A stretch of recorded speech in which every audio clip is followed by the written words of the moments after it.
सती की आत्मदाह से क्षुब्ध शिव जब सती का शव उठाए सहस्त्र वर्षों तक ब्रह्मांड में घूमते रहे, तब भगवान विष्णु ने सृष्टि के संतुलन हेतु सती के अंगों का सुदर्शन चक्र से विखंडन किया। जहाँ जहाँ सती के अंग गिरे वे स्थान शक्तिपीठ के नाम से प्रसिद्ध हुए और उसी की रक्षा के लिए शिव के अंश से भैरव की उत्पत्ति हुई और समय समय पर संसार के कल्याण हेतु ये शक्तिपीठ अस्तित्व में आए। आज हम हाजीपुर बिहार में स्थित श्री सिंदूरा देवी शक्तिपीठ की कथा बताएंगे। यहाँ माता का सिंदूर गिरा था। माता सिंदूरी इस संसार में पौरुष शक्ति की अधिष्ठाता हैं। वही इस संसार में समस्त सुहागनों के सुहाग यानी उनके पति की रक्षक भी हैं। नमो देव्यै महादेव्यै शिवाय सततम नमः। नमः प्रकृते भद्राय निहित प्रस्ता स्मिताम। ओम दुम दुर्गाय नमः। बोलो माता सिंदूरा देवी की।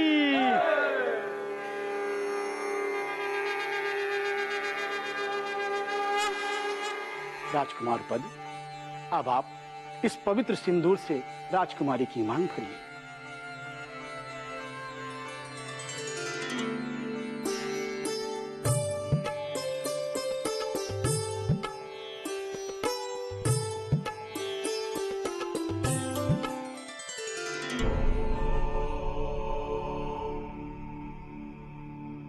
मंगलम भगवान विष्णु मंगलम गरुड़ध्वज मंगलम पुंडरीकाक्ष मंगलाय तनोहरि।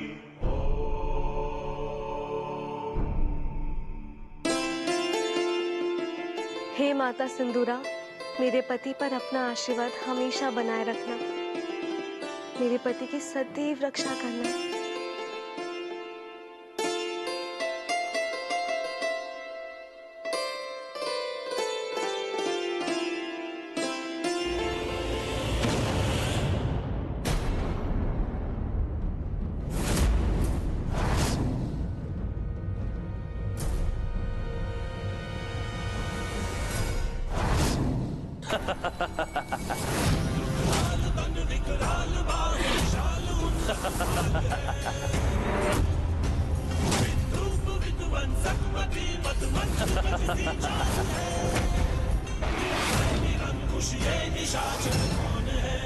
असुर? ये कैसे हो सकता है? इस समस्त संसार से तो असुर समाप्त हो चुके थे ना, तो फिर ये? रुक जाइए महाराज, ये असुर बहुत शक्तिशाली है, हम इसका सामना नहीं कर सकते। आप मेरे साथ चलिए। ये तुम क्या कह रहे हो सेनापति? मैं कायरों की तरह यहाँ से भाग नहीं सकता। मैं इस असुर को नष्ट कर दूंगा। ये कायरता नहीं, समझदारी है राजप्रभु। कुछ समस्या शक्ति से नहीं, युक्ति से हल की जाती हैं। ये समय असुर से युद्ध करने का नहीं है। राजकुमारी आपके साथ हैं। यदि आप इस असुर से युद्ध करेंगे तो प्रजा की देखभाल कौन करेगा? राजकुमार, आप जाइए। तुम ठीक कह रहे हो सेनापति। मैं राजकुमारी प्रभा को यहाँ से लेकर जाता हूँ। तुम प्रजा को सुरक्षित स्थान पर ले। हाँ।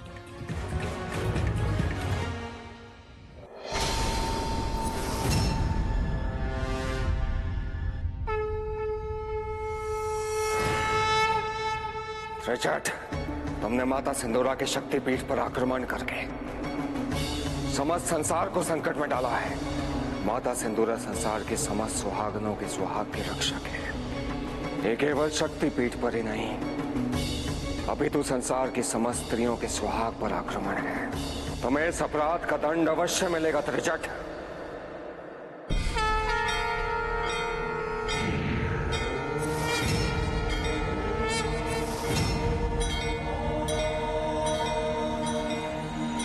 कंटक भैरव, एक असुर ने माता सिंदूरा के शक्तिपीठ पर आक्रमण किया है। तुम्हें तत्काल जाकर माता के शक्तिपीठ की रक्षा करनी होगी। आप निश्चिंत रहिए महाभैरव। आज से मेरा जीवन शक्तिपीठ की रक्षा के लिए समर्पित है। मैं उस पर कोई आंच नहीं आने दूंगा।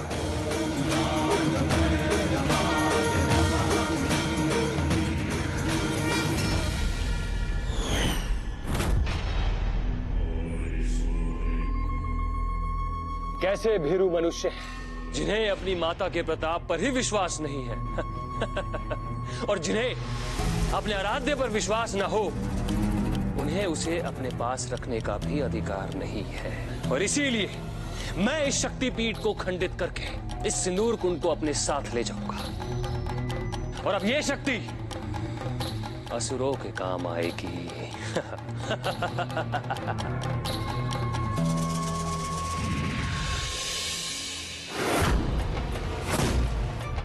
त्रिजट, इन्हीं पाप कर्मों के कारण तुम्हारे संपूर्ण कुल का नाश हो गया है, फिर भी तुम ये पाप करने जा रहे हो। सोचो तुम्हारा क्या होगा। मुझे उपदेश देने वाले मूर्ख कौन हो तुम? चले जाओ यहां से।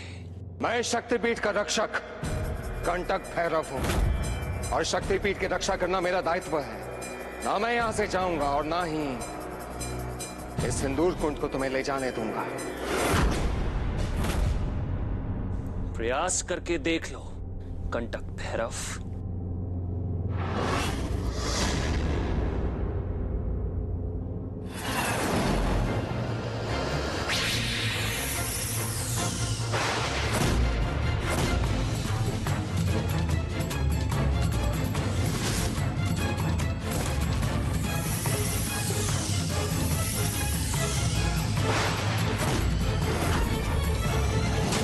ऐसे नहीं रुकेगा, मुझे कुछ करना पड़ेगा।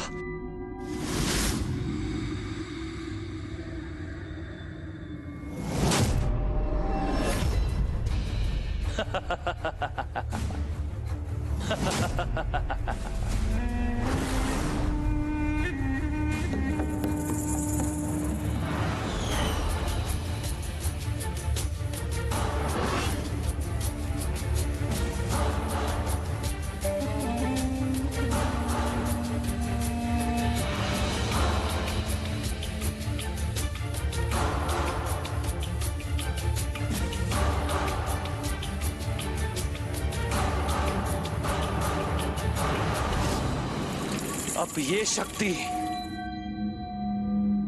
असुरों के काम आएगी।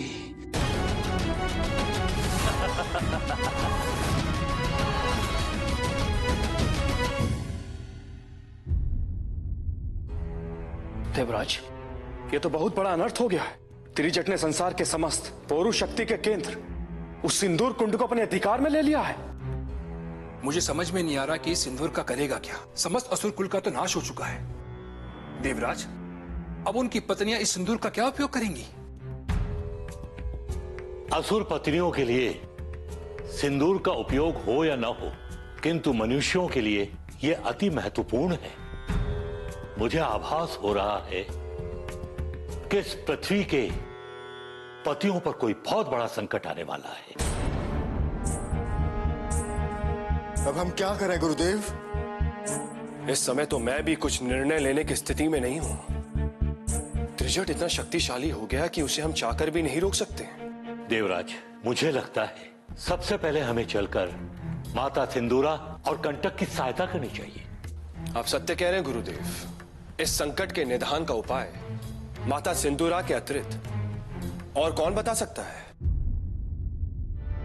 हे माता सिंदूरा, रक्षा करो मेरी,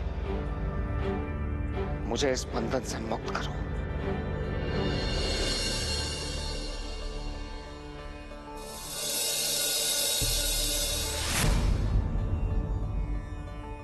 माता, त्रिजट आपका पवित्र सिंदूर कुंड अपने साथ लेकर चला गया है। उसने मुझे तो अपनी शक्ति में बांध दिया था माता, परंतु आपने उसे क्यों नहीं रोका?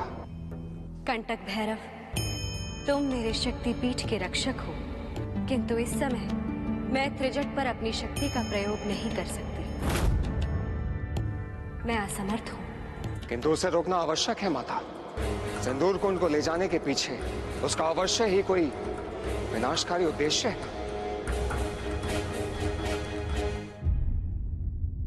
गुरुदेव,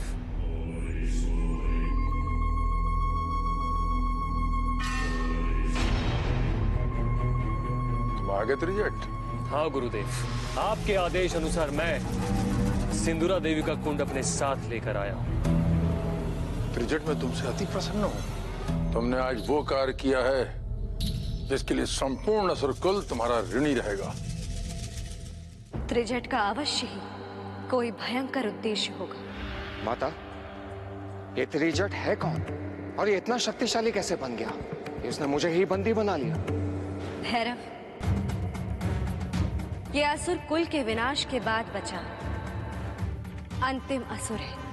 इसके जीवन और शक्ति के पीछे अवश्य ही कोई रहस्य है, क्योंकि भद्रकाली ने तो संपूर्ण असुर राज को समाप्त कर दिया था। मुझे स्मरण है वो घड़ी जब भद्रकाली ने अपना भयंकर रूप धारण किया था और एक एक करके संसार के समस्त असुरों का अंत कर दिया। किंतु नियति को असुरों का अंत स्वीकार नहीं था। सौभाग्य से सारा संसार असुरविहीन होने के पश्चात भी एक असुर जीवित बचा रह गया। वो था त्रिजट, जो आज सिंदूर कुंड को ले जाने में सफल हो गया। किंतु गुरुदेव, मुझे एक बात समझ नहीं आई कि आपने मुझे शक्तिपीठ से सिर्फ ये कुंड लाने को क्यों कहा? त्रिजट, इस सिंदूर कुंड का सिंदूर कोई साधारण सिंदूर नहीं है। इस संसार के समस्त विवाहित पुरुषों का पौरुष है इसमें। इस सिंदूर को अपनी मांग में भरने वाली प्रत्येक स्त्री की सुहाग की रक्षा स्वयं सिंदूरा देवी करती है। जो भी स्त्री इसे मांग में भरती है, उसके पति का जीवन कोई नहीं छीन सकता। किंतु गुरुदेव, अब इसका क्या लाभ? समस्त असुरों का जीवन तो समाप्त हो चुका है। संसार में किसी का भी जीवन असमय समाप्त नहीं होता त्रिजट। असमय मृत्यु को प्राप्त असुरों का जीवन मैं अवश्य लौटाऊंगा। अब इसी सिंदूर की आहुति से मैं समस्त असुर कुल को जीवित कर पाऊंगा। ये आप क्या कह रहे हैं गुरुदेव? किंतु इतने समय पूर्व मृत्यु को प्राप्त होने वाले असुरों को आप कैसे जीवित कर सकते हैं?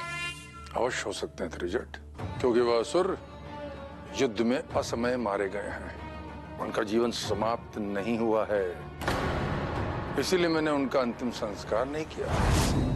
अभी तो एक विशेष विधि के द्वारा उनके शरीर को सुरक्षित रखा है, और अब यह सिंदूर उनके शरीर में प्राण वापस लाएगा। सत्य गुरुदेव, सदियां बीत गई मुझे अपने असुर मित्रों को देखे हुए, उनसे बात किए हुए। शीघ्र कीजिए गुरुदेव, यह अनुष्ठान प्रारंभ कीजिए। अवश्य त्रिजट, अवश्य। मेरा अनुष्ठान प्रारंभ होते ही पृथ्वी पर एक मनुष्य की मृत्यु होगी और पाताल लोक में एक असुर जीवित होगा, और इसी प्रकार एक एक करके समस्त असुर कुल जीवित हो जाएगा।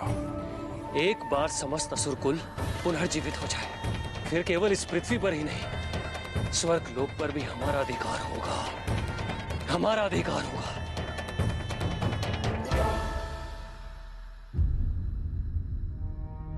माता, मुझे क्षमा कर दीजिए। मेरे रहते शक्तिपीठ का पवित्र सिंदूर एक असुर लेकर चला गया। मैं अपने कर्तव्य का पालन नहीं कर सका। कंटक भैरव, इसमें तुम्हारा कोई दोष नहीं है। तुमने बड़ी वीरता से त्रिजट का सामना किया था। प्रणाम माते।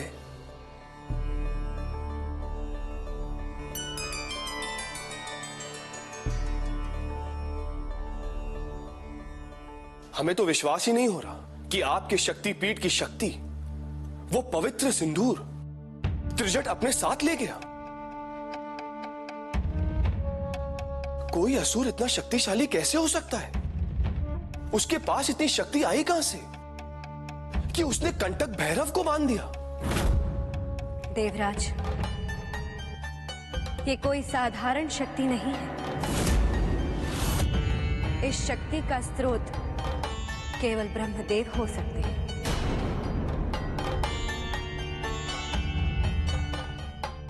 मुझे त्रिजट और उसकी शक्ति के विषय में जानना होगा, तभी मैं उसे हराकर माता के सिंदूर की रक्षा कर सकूंगा। अन्यथा माता का ये शक्तिपीठ या तो खंडित हो जाएगा या असुरों के अधिकार में आ जाएगा, और मेरे रहते ऐसा कभी नहीं हो सकता।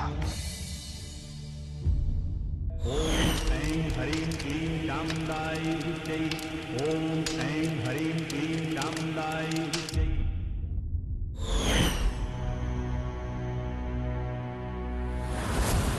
क्या हो गया आपको? सुनिए, आप कुछ बोलते क्यों नहीं? कोई है? कोई हमारी सहायता कीजिए। सुनिए, आपको क्या हुआ? कुछ नहीं, आंखें खोलिए, भगवान दया कीजिए।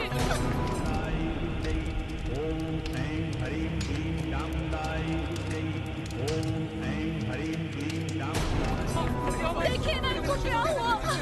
उठिए, कुछ बोलिए। क्या हो गया? नहीं तनिक देखो भैया।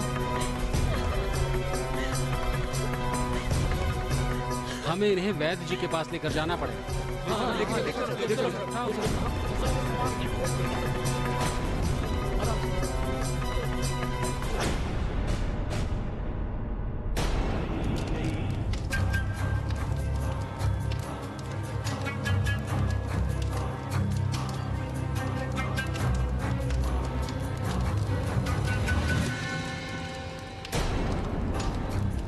गुरुदेव, ये असुर जीवित तो प्रतीत होते हैं किंतु सचेत नहीं। ऐसा क्यों गुरुदेव? त्रिजट, इस संसार के कुछ नियम होते हैं। पृथ्वी का एक चक्र पूर्ण होने में 4 पहर लगते हैं, तब एक नया दिन होता है। उसी प्रकार एक असुर को नया जीवन प्राप्त होने में 4 पहर का समय लगेगा।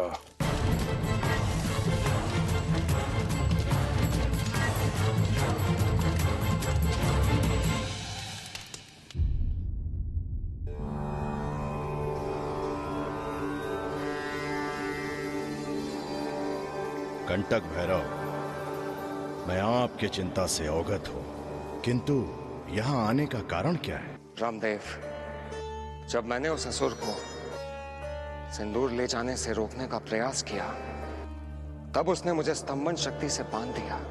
और यह शक्ति इस ब्रह्मांड में केवल आपके पास है ब्रह्मदेव। तो यह शक्ति उसके पास कैसे आई? आपने उचित कहा भैरव, वो स्तंभबंध शक्ति मैंने ही त्रिजट को प्रदान की है। ये आप क्या कह रहे हैं? ये कैसे संभव है? ये उस समय की बात है जब मां भद्रकाली ने इस सृष्टि के समस्त असुरों का नाश कर दिया था। उनमें से एक असुर फिर भी जीवित बच गया। वो असुर बुरी तरह से घायल था और उस असुर का उपचार गुरु शुक्राचार्य ने स्वयं किया।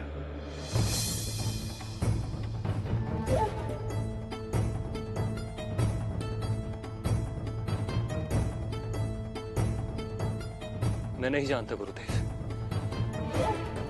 मैं नहीं जानता कि ये मेरा सौभाग्य है या दुर्भाग्य कि मैं जीवित बच गया। इस पूरे संसार में मेरे अतिरिक्त कोई भी असुर जीवित नहीं। हमारे पूरे असुर कुल का सर्वनाश हो गया गुरुदेव, सर्वनाश। हाँ त्रिजट, तुम्हारे अतिरिक्त इस संसार में कोई भी असुर जीवित नहीं रहा, किंतु अभी भी असुर कुल को बचाया जा सकता है। ये कैसे संभव है गुरुदेव? तुम करोगे, क्योंकि तुम असुर कुल की अंतिम कड़ी हो, जो अन्य कड़ियों को जोड़कर असुर कुल को पुनः जीवित करेगा। यदि ये संभव है गुरुदेव, तो मैं कुछ भी करने को प्रस्तुत हूँ। मेरा मार्गदर्शन करें गुरुदेव कि मैं कैसे अपने समस्त असुर कुल को पुनर्जीवित कर सकता हूँ। और उसका केवल एक ही मार्ग है, और वो है विभिन्न शक्तियों सहित अमृत का वरदान प्राप्त करना। और उसके लिए समुद्र में जाकर तुम्हें ब्रह्मदेव की कठोर तपस्या करनी होगी। मैं तपस्या करने को प्रस्तुत हूँ गुरुदेव, किंतु समुद्र के भीतर जाकर तपस्या करने का क्या कारण है? उसका कारण है भद्रकाली का क्रोध। असुरों का नाश करने के पश्चात भी शांत नहीं हुई है, और यदि उसे किंचित मात्र भी शंका हो गई कि तुम जीवित हो, तो वो तुम्हारा संहार कर देगी और ये संसार असुर विहीन हो जाएगा। इसलिए तुम्हें समुद्र में छिपकर तपस्या करनी होगी। जैसी आपकी आज्ञा गुरुदेव।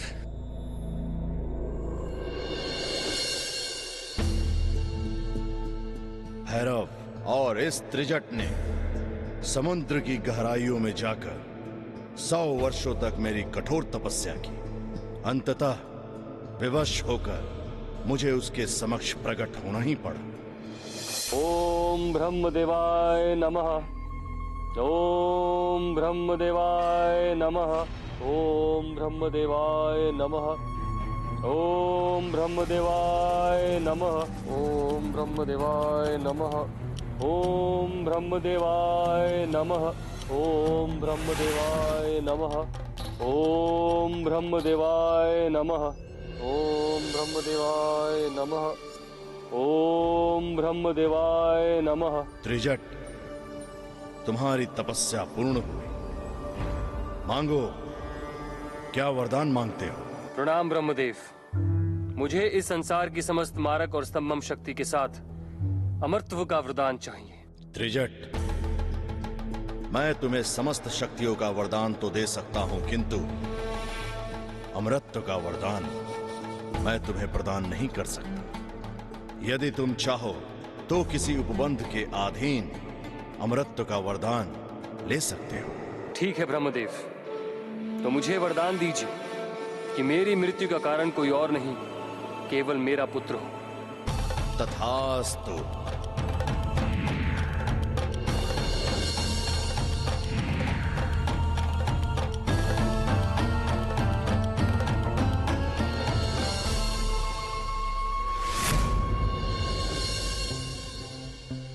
तो इसका अर्थ यह है कि त्रिजट को किसी भी प्रकार परास्त नहीं किया जा सकता,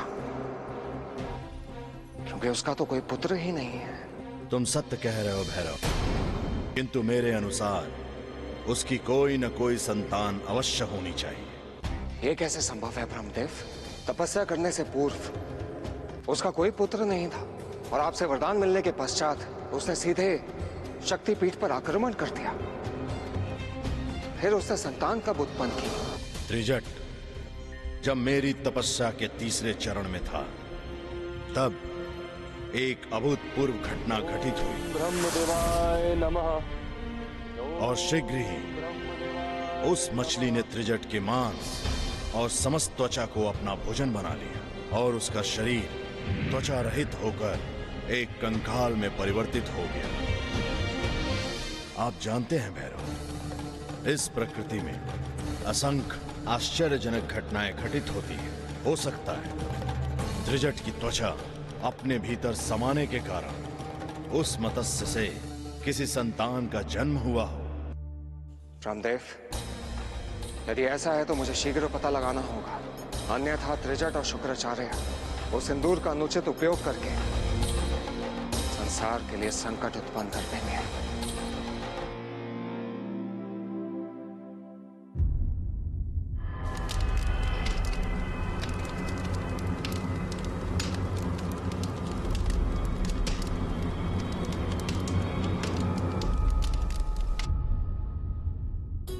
वैद्य जी, हमारे राज्य में हाहाकार मचा है। इसका कारण क्या है?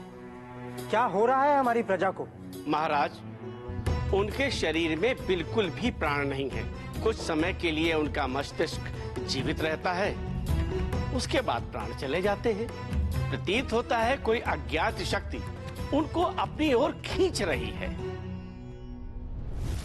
प्रजाजनों की रक्षा कीजिए महाराज, अन्यथा राज्य प्राणी विहीन हो जाएगा।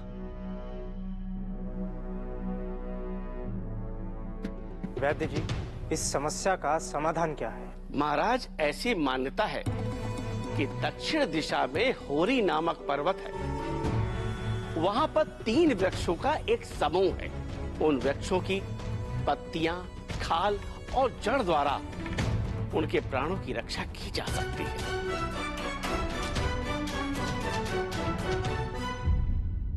ये आप क्या कह रही हैं माता? ये कैसे संभव है? मैं सत्य कह रही हूँ कंटक। मैं ये नहीं जानती थी कि वो किसका पुत्र था, किंतु मैंने उसका पालन पोषण किया था। एक समय की बात है,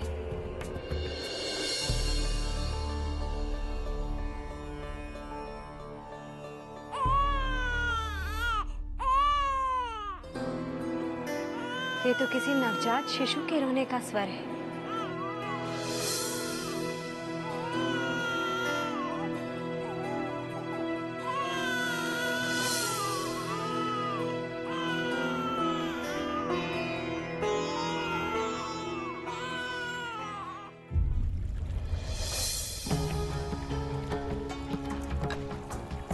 ये शिशु किसका है?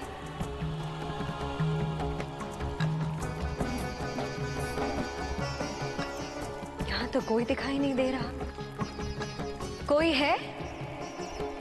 ये किसका शिशु है?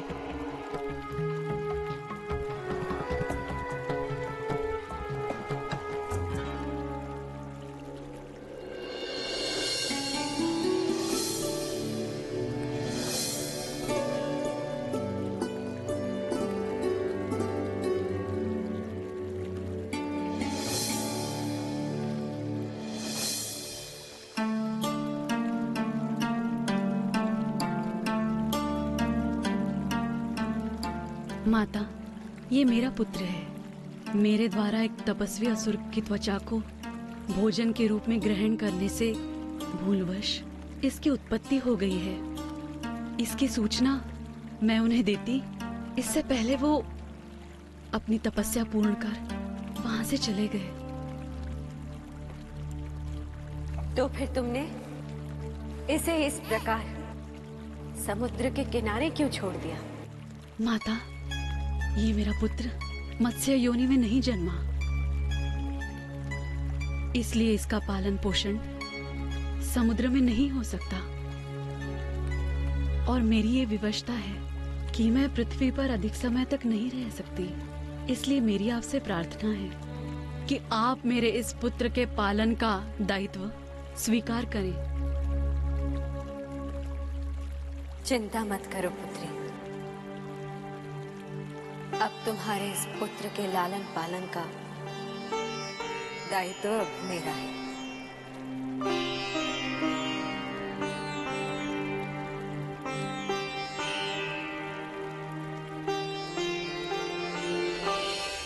इसके पश्चात मैंने एक वृद्ध मां के रूप में उस मत्स्य के संतान का पालन पोषण किया।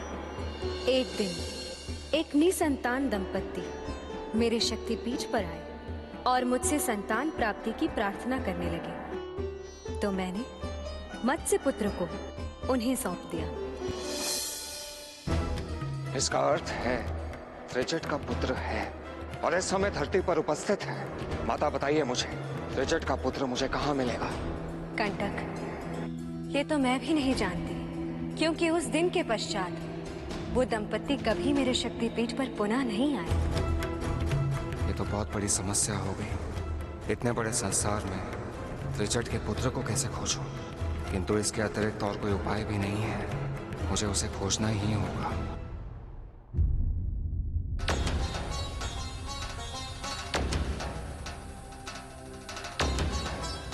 पता नहीं त्रिजट का पुत्र अब कहाँ होगा, कैसा दिखता होगा। मैंने तो उसे कभी देखा भी नहीं है, कैसे पहचानूंगा उसे? ये कार्य तो सागर में से कंकड़ खोजने के समान है।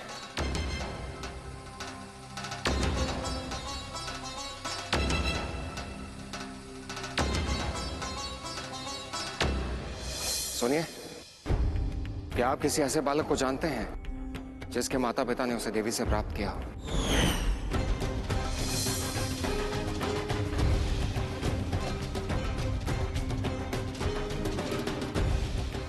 ऐसा प्रतीत होता है कि वो बालक इस संसार में है ही नहीं। मत्स्य का चिन्ह, अवश्य इस ध्वज का संबंध उस बालक से होगा। इनसे पूछता हूं। सेनापति, ये तुम्हारे ध्वज पर मत्स्य का चिन्ह कैसा है? क्या कारण है इसका? इसका कारण हमारे महाराज का पुत्र है। अर्थात? हमारे महाराज के यहाँ कोई संतान नहीं थी, तब उन्होंने देवी सिंदूरा से संतान के लिए प्रार्थना की। तब देवी ने उन्हें बालक दिया, जिसके पैर में इसी प्रकार का मत्स्य चिन्ह था। तब महाराज ने इसी चिन्ह को राजकीय चिन्ह बनाने का आदेश दिया।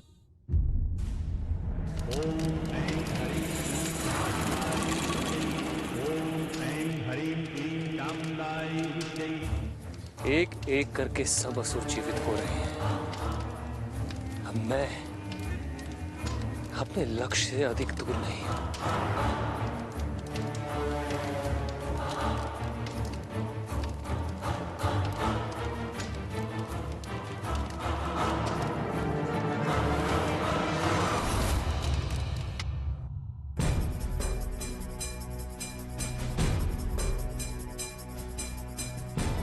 यहाँ इतनी उथल पुथल की मची हुई है, और इन मनुष्यों को क्या हो गया? आप मुझे छोड़कर क्यों चले गए?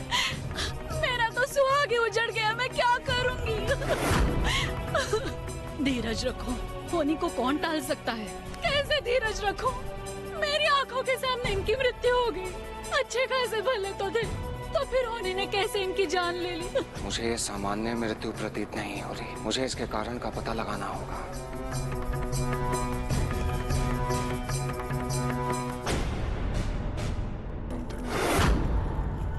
त्रिजट, मुझे जिस बात का संदेह था वही हुआ।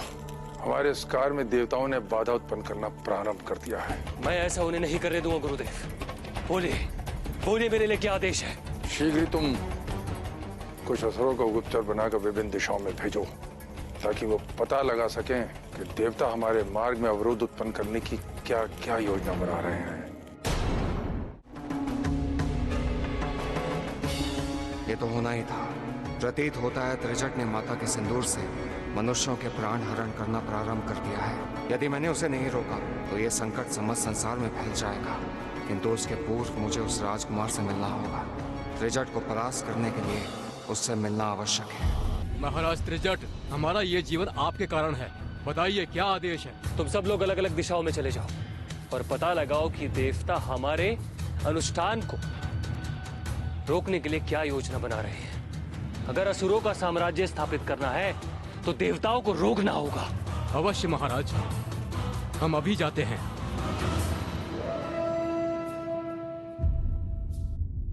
राजकुमारी प्रभा, मैं माता सिंदूरी के शक्तिपीठ का रक्षक कंटक भैरव हूँ। प्रणाम कंटक जी। हमारा सौभाग्य है कि आपके दर्शन हुए। आप खड़े क्यों हैं? आसन ग्रहण कीजिए। राजकुमारी प्रभा, मेरे पास इतना समय नहीं है। मुझे शीघ्र ही राजकुमार पदम से मिलना है। मुझे उनसे बहुत आवश्यक कार्य है। किंतु राजकुमार तो महल में नहीं है, वो अपनी प्रजा के लिए आवश्यक औषधि का प्रबंध करने गए हैं। वो कहीं भी गए हों, मुझे उनसे मिलना ही होगा। आप मुझे बताएं कि वो कहाँ गए हैं। वो दक्षिण दिशा में स्थित होरी पर्वत पर गए हैं। आप थोड़ी प्रतीक्षा कर लीजिए। राजकुमारी, मैं प्रतीक्षा नहीं कर सकता। मुझे अभी जाकर राजकुमार पदम से मिलना होगा। कंटक जी, आप राजकुमार से मिलने के लिए इतने व्याकुल क्यों हो रहे हैं? सब ठीक तो है? मैं उनसे इस राज्य में व्याप्त इस संकट के समाधान के लिए मिलना चाहता हूँ, और वो मुझे शीघ्र ही करना होगा।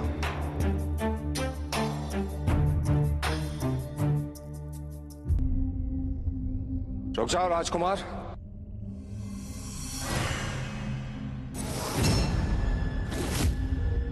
महानुभाव, आप कौन हैं? मैं माता सिंदूरा की शक्तिपीठ का रक्षक कंटक भैरव हूँ, और मैं तुम्हें यह बताने के लिए आया हूँ कि जिस कार्य के लिए तुम जा रहे हो वो तुम्हारे प्रजा के हित में नहीं है। ये आप क्या कह रहे हैं? इस समय तुम्हारे राज्य में जो कुछ भी घटित हो रहा है उसका कारण कोई रोग नहीं, असुर त्रिजट है। क्या? ऐसे कैसे संभव है? असुरों के लिए कुछ भी असंभव नहीं है राजकुमार। त्रिजट माता सिंदूरा के शक्तिपीठ से उनके पवित्र सिंदूर को लेकर चला गया है। उसी के दुरुपयोग से वो मनुष्यों के प्राण ले रहा है। शक्तिपीठ पर आक्रमण करते समय मैंने स्वयं उन्हें देखा था कंटक भैरव, परंतु पवित्र सिंदूर का उपयोग तो प्राण लेने के लिए कैसे हो सकता है? वो तो प्राण बचाने के लिए होता है ना? तुम सत्य कह रहे हो राजकुमार। जो असुर संसार में समाप्त हो चुके हैं उन्हें पुनः जीवित करने के लिए वो उसका उपयोग कर रहा है, इसलिए वो मनुष्यों के प्राण ले रहा है। यदि ये सत्य है तो हमें उन्हें रोकना चाहिए। इसलिए तो मैं तुम्हारे पास आया हूँ राजकुमार पदम। उसे केवल उसका पुत्र रोक सकता है, जो कि तुम हो। ये आप क्या कह रहे हैं? मैं असुर त्रिजट का पुत्र कैसे हो सकता हूँ? यही सत्य है राजकुमार पदम। तुम्हारा जन्म त्रिजट की तपस्या के कारण हुआ था। देवी सिंदूरा ने तुम्हारा पालन पोषण किया और उसके पश्चात तुम्हें तुम्हारे माता पिता को सौंप दिया। ये आप क्या अनर्गल बोल रहे हैं? मुझे आपकी कथा में लेश मात्र भी विश्वास नहीं है। ये सत्य है राजकुमार। यदि ये सत्य है तो मेरे माता पिता ने मुझे इस सत्य से अवगत क्यों रखा? मुझे संदेह हो रहा है, कहीं तुम मायावी असुर तो नहीं जिसे त्रिजट ने मेरा मार्ग रोकने के लिए भेजा है। मैं तुम्हें बता चुका हूँ कि मैं शक्तिपीठ का रक्षक कंटक भैरव हूँ। असत्य कह रहे हो तुम। मैंने कभी तुम्हें शक्तिपीठ पर नहीं देखा। ये समय वाद विवाद का नहीं है राजकुमार, मेरी बात मानिए और चलिए मेरे साथ। मैं एक मायावी असुर की बात मानने के लिए बाध्य नहीं हूँ। मेरा मार्ग छोड़ दो, मुझे अपनी प्रजा के लिए औषधियाँ लेने जाना है। राजकुमार, उस औषधि से कोई लाभ नहीं होगा। लाभ हो या ना हो, मुझे अपना कर्तव्य पूर्ण करने दो। तुम्हारा कर्तव्य असुरों से संसार की रक्षा करना है। मैं अपना कर्तव्य भली प्रकार जानता हूँ भैरव। चले जाओ यहाँ से।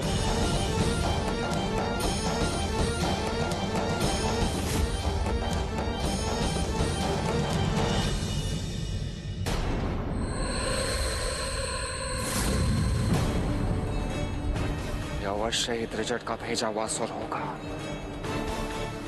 अब ये सत्य जान चुका है और शीघ्र ही त्रिजट भी ये सब जान जाएगा और राजकुमार का जीवन संकट में पड़ जाएगा। मुझे पदम को रोकना ही होगा। ये तुम क्या कह रहे हो? यह असंभव है। मैं सत्य बोल रहा हूँ गुरुदेव। मैंने स्वयं कंटक और पद्म का वार्तालाप सुना है। यह असंभव है गुरुदेव।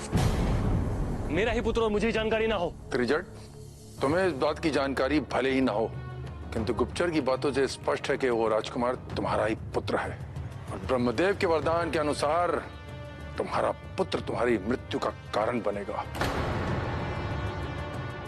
त्रिजट, सहस्र वर्षों के पश्चात मेरी आकांक्षा पूरी होने जा रही है। इसके लिए मैंने कठोर तपस्या और परिश्रम किया है, किंतु तुम्हारी एक भूल के कारण हमारा वो स्वप्न खंडित हो सकता है।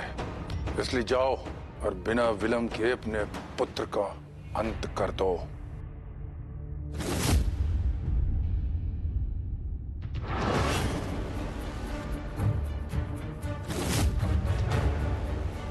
पदम, मैं तुम्हें उस पर्वत तक नहीं पहुंचने दूंगा, फिर चाहे उसके लिए मुझे तुम्हारे साथ छल ही क्यों ना करना पड़े।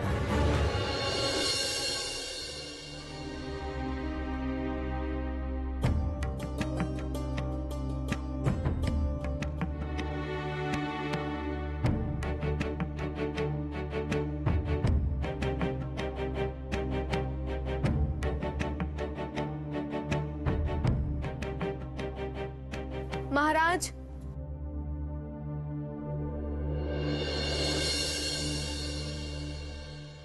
राजकुमारी प्रभा, आप यहाँ? सब ठीक तो है? नहीं महाराज, कुछ भी ठीक नहीं है। महल में राजज्योतिष पधारे थे और उन्होंने बताया कि दक्षिण दिशा में आपके जीवन को संकट है और यही बात बताने में स्वयं यहाँ चली आई।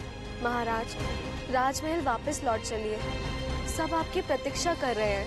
नहीं राजकुमारी प्रभा, हमारे जीवन से भी अधिक महत्वपूर्ण हमारे प्रजा का जीवन है। वैसे मेरे जीवन की रक्षा स्वयं माता सिंदूरा करेंगी, क्योंकि मैंने माता सिंदूरा को साक्षी मानकर तुम्हारी मांग भरी थी। इसलिए तुम निश्चिंत होकर राज्य लौट जाओ, मुझे कुछ नहीं होगा। नहीं महाराज, हम आपको छोड़ के कहीं नहीं जाएंगे, आपको हमारी सौगंध है। प्रभा ऐसा नहीं कर सकती, ये अवश्य ही उस कंटक की माया है। तुम मेरी प्रभा नहीं हो सकती। कौन हो तुम?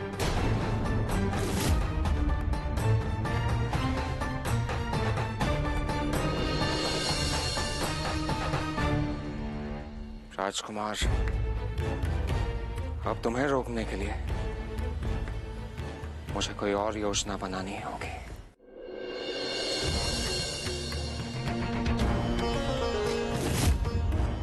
रुकिए राजकुमार।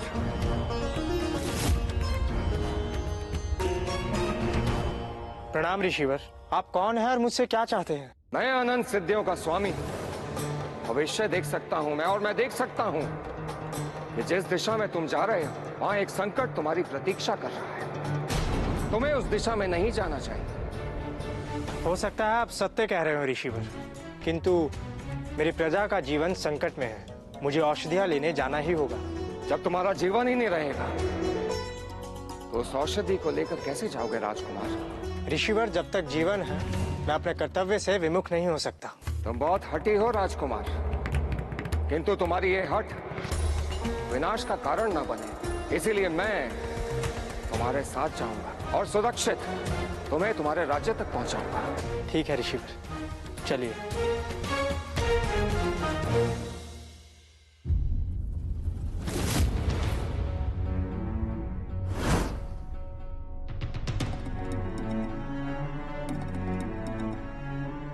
ये साधु अवश्य ही मेरे मार्ग में बाधा उत्पन्न करने के उद्देश्य से मेरे साथ आया है। मुझे किसी भी प्रकार इससे पीछा छुड़ाना होगा।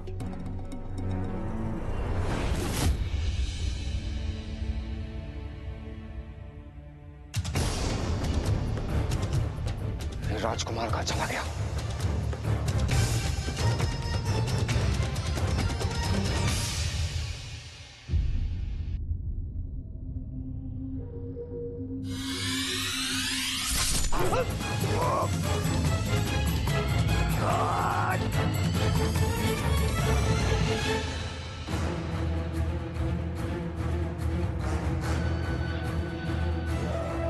ये नहीं हो सकता।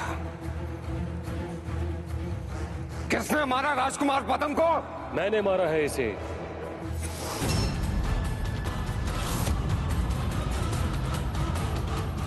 त्रिजट,